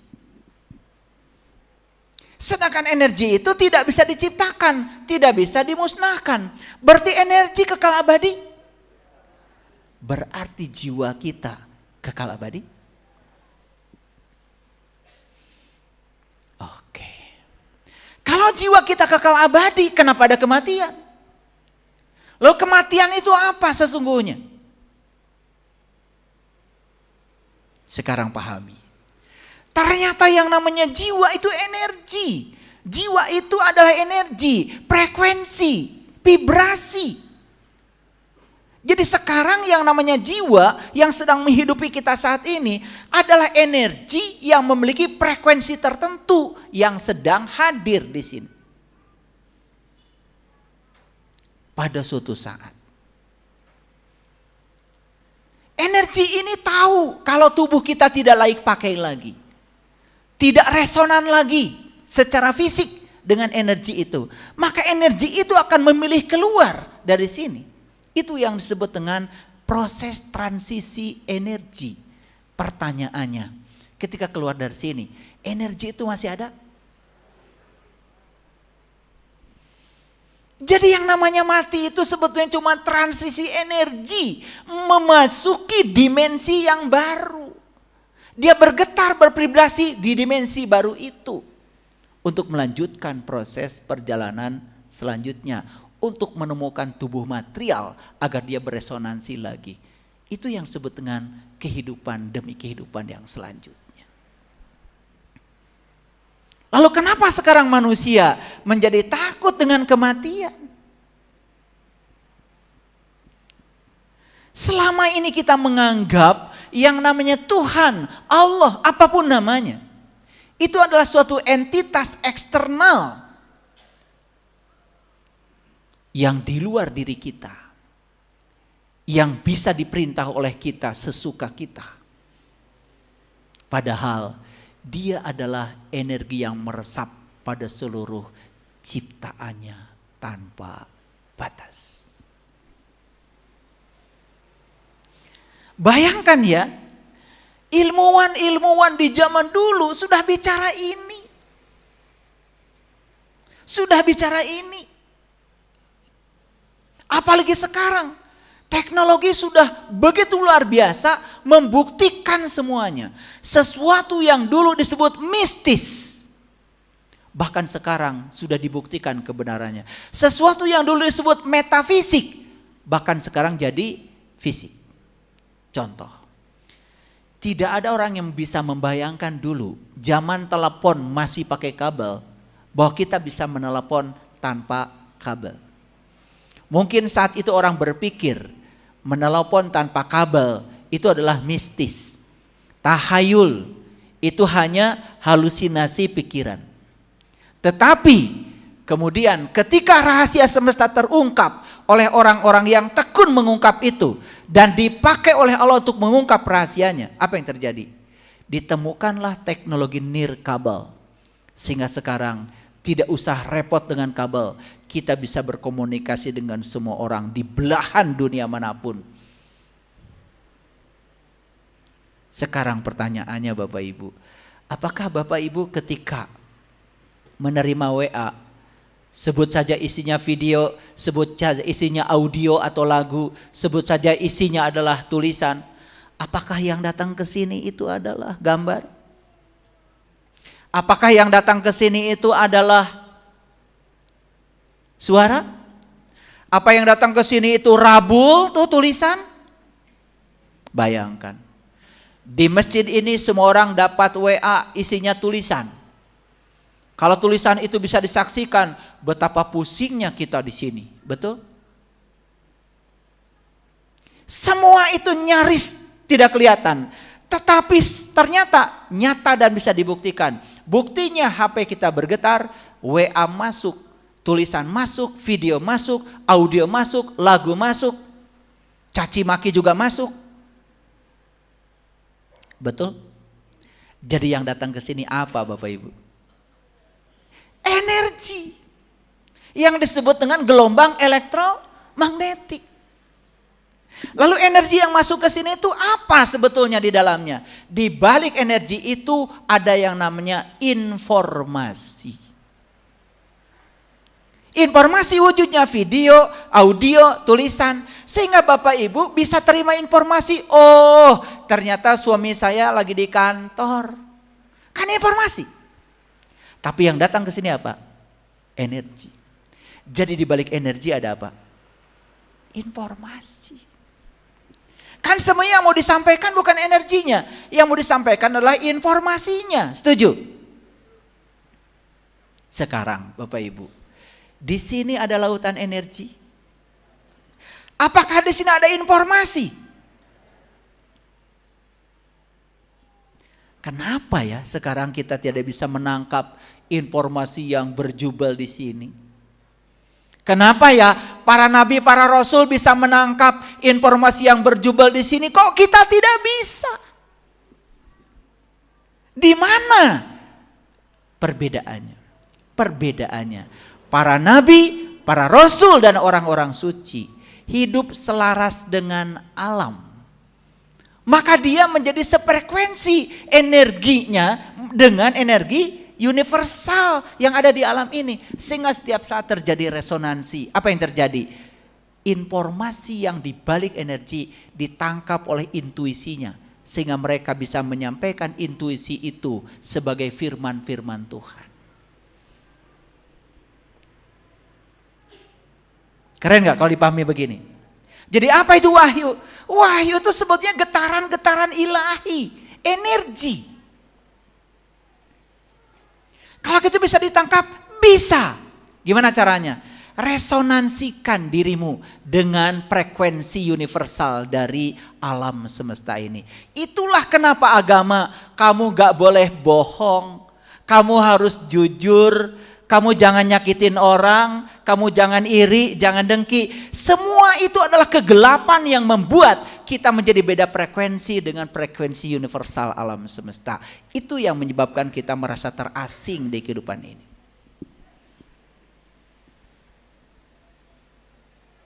Bapak Ibu, energi yang di sini itu ada energi yang bersifat fisik, bisa ditangkap oleh alat komunikasi ini. Tapi ada energi yang berlimpah yang sekarang masih metafisik. Karena apa? Teknologinya belum sampai ke sana. Tetapi saya jamin suatu saat.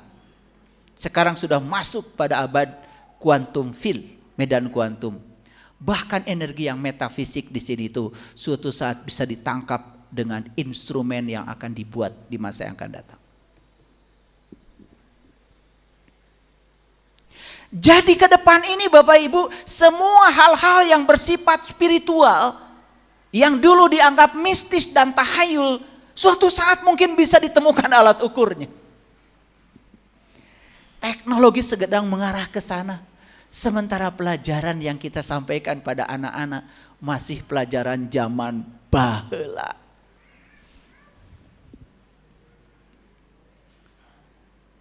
Sementara anak-anak disuruh belajar bioteknologi, bioelektrik, biofisika, kuliah di perguruan tinggi, dan mereka menganggap pelajaran yang mereka dapat di universitas seakan-akan itu adalah urusan duniawi yang terpisah dengan agama.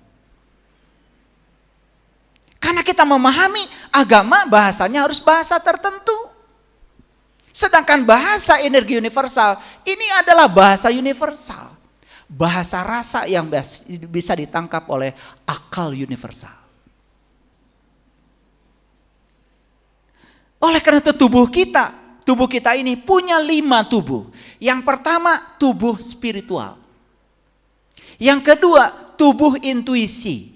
Yang ketiga tubuh energi. Yang ketiga tubuh mental. Yang keempat tubuh energi. Dan yang kelima adalah tubuh fisik yang paling kasar. Nah sekarang Bapak Ibu, tubuh fisik yakin yang paling kasar? Oke, ada berapa tubuh tadi?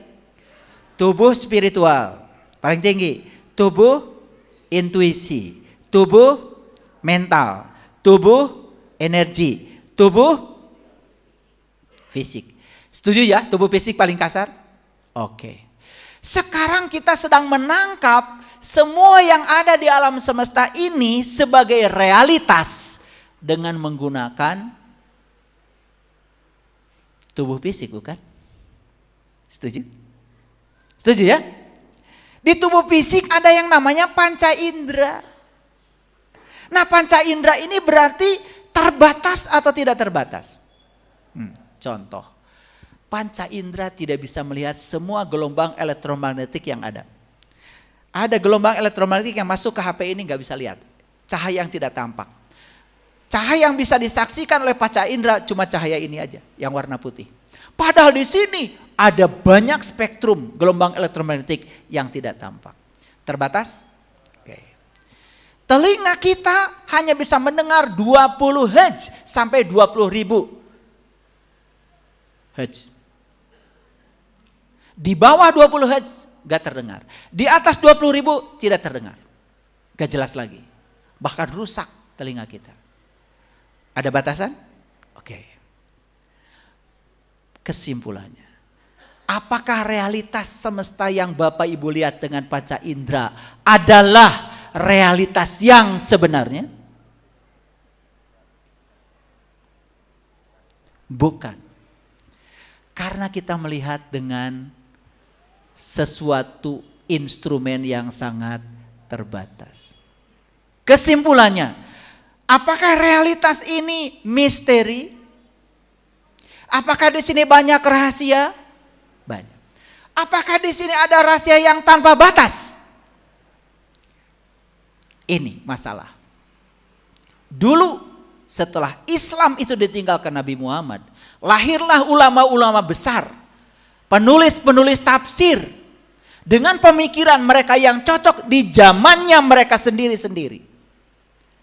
Dan setelah mereka, lahirlah orang-orang skeptis yang menganggap seakan-akan ajaran yang paling benar adalah ajaran yang dulu. Dan sekarang tidak boleh lagi ada pemikiran-pemikiran baru tentang ajaran. Berlawanan gak dengan hukum alam?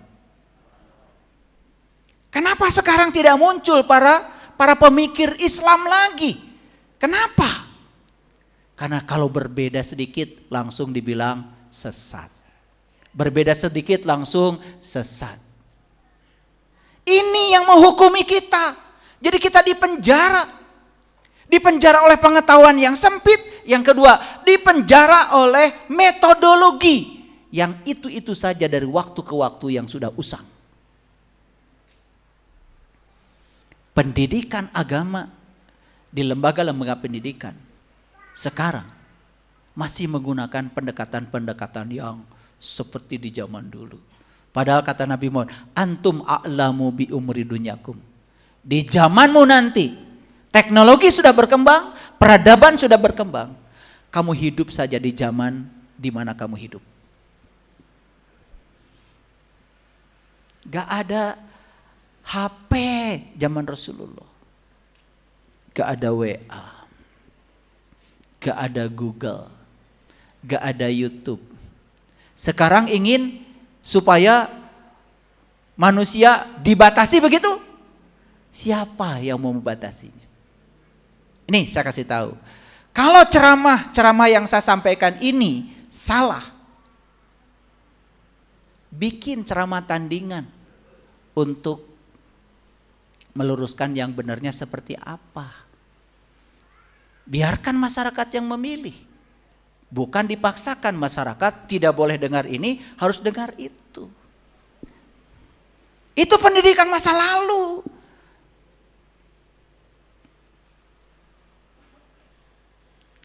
Jadi hari ini kuliahnya agak berat sedikit.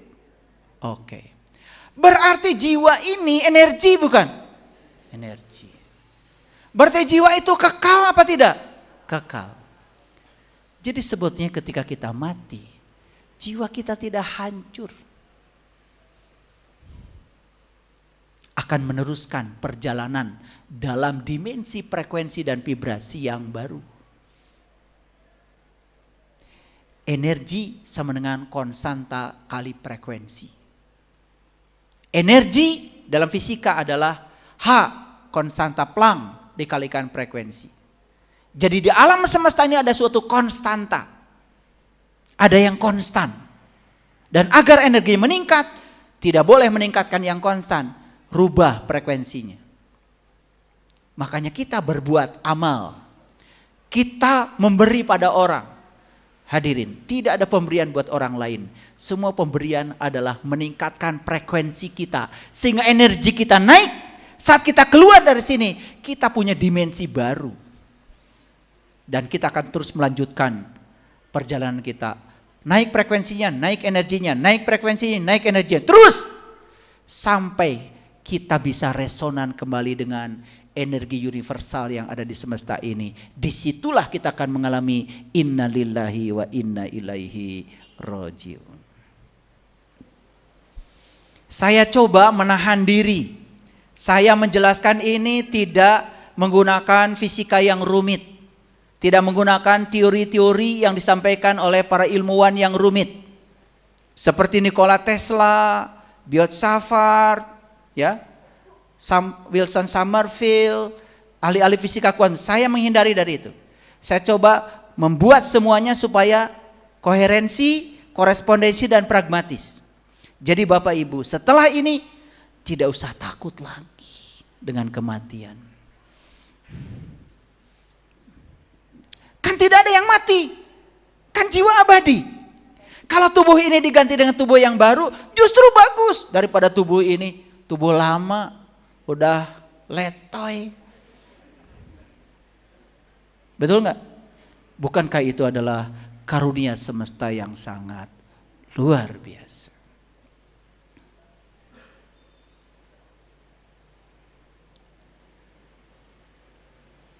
Di kesempatan yang kemarin saya cerita tentang MRI, masih ingat? Magnetic Resonance Imaging. Saya bicara CT scan, ya, computerized tomography scan. Kan semua itu sebetulnya produk-produk dari yang sesuatu yang dulu dianggap metafisik sekarang sudah menjadi fisik. Bahkan yang sekarang dianggap metafisik nanti ke depan akan menjadi fisik. Jangan-jangan nanti ke depan ada alat ukur untuk mengukur rasa marah.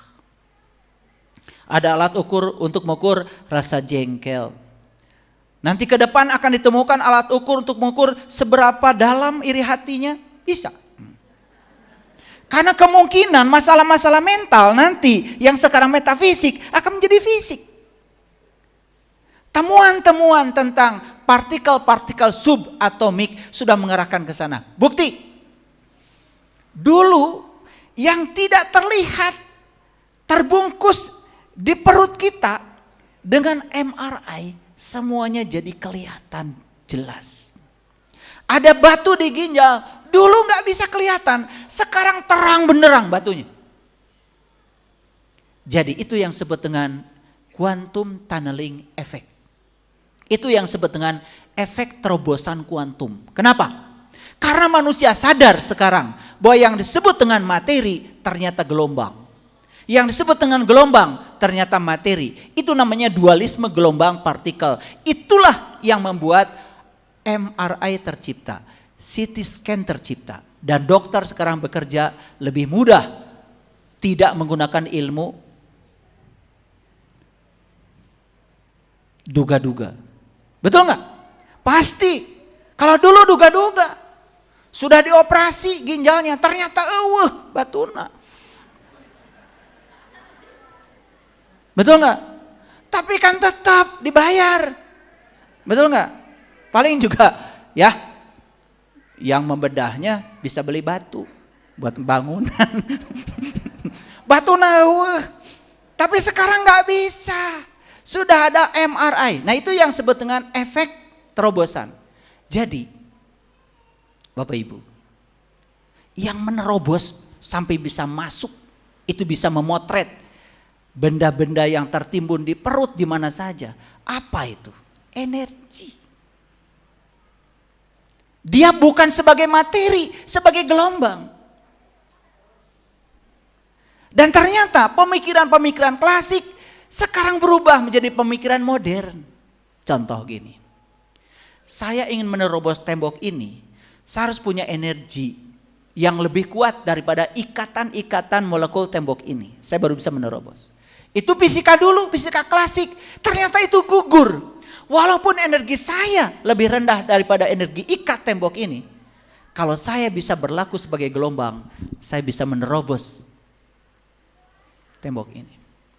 Gagal teori fisika klasik yang dulu diganti dengan fisika. Makanya fisika modern berbicara tentang probability. kemungkinan. Jadi alam semesta ini begitu banyak kemungkinan. Karena isinya alam semesta ini adalah energi universal yang di dalamnya memuat berbagai macam kemungkinan. Jadi pemikiran deterministik seolah-olah itu suatu kebenaran. Hari ini salah. Itu adalah probability. Kebenaran yang berlaku hari ini. Besok-besok belum tentu jadi kebenaran lagi. Itulah pentingnya kita memiliki pemikiran yang terus berkembang. Ya, jadi nggak usah balik lagi ke siwak ya.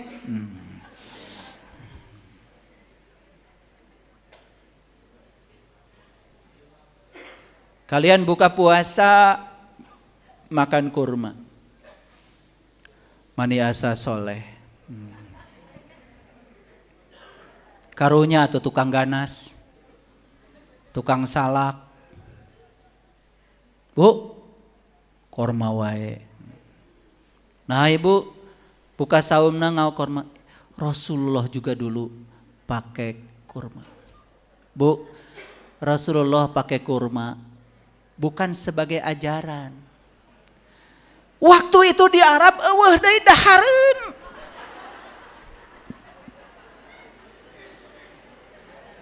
Nu aya ngan korma. Dan nu hirup di ditu ngan tangkal korma. Bade kumaha atuh da teu aya ganas ibu di ditu mah.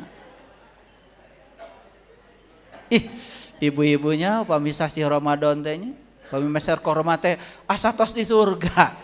Karunya tuh tukang ganas. Tukang alpukat, tukang cau.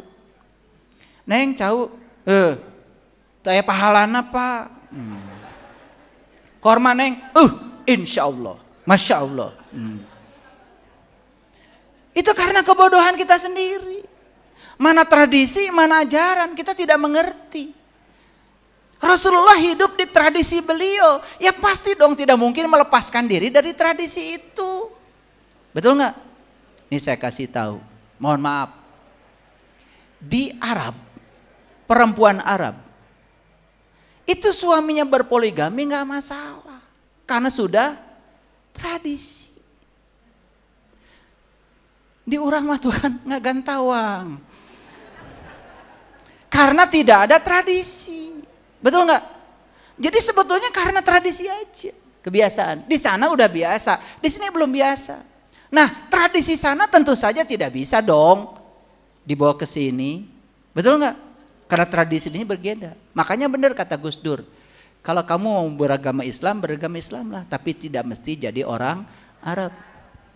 Kalau kamu beragama Hindu saja, tapi tidak mesti jadi orang India. Kan gitu kata Gus Dur. Beragama apapun tetap bangsa Indonesia. Merdeka. Oke. Jadi ini kuliahnya agak berat memang ya, tetapi mengerti ya sedikit. Pesan spiritualnya adalah bahwa kita dikepung oleh energi. Bahkan energi tanpa batas ini mungkin suatu saat bisa diberdayakan untuk kepentingan manusia. Sekarang manusia berfokus pada energi matahari, energi fosil yang nampak. Tapi teknologi akan mengantarkan kita suatu saat. Ketika hilang energi matahari, hilang energi fosil, manusia akan sampai untuk menemukan energi tanpa batas di sini. Pasti itu. Ilmu pengetahuan sedang menuju ke sana. Makanya di Swiss sudah ditemukan pemercepat subatomik. Dan apa yang dicetuskan oleh Peter Higgs tentang Higgs boson sekarang sudah menjadi kenyataan. Ternyata Higgs boson ternyata memang benar-benar ada. Teknologi akan berubah ke depan. Gaul dikit ya. Gaul dikit. Terima kasih. Assalamualaikum warahmatullahi wabarakatuh.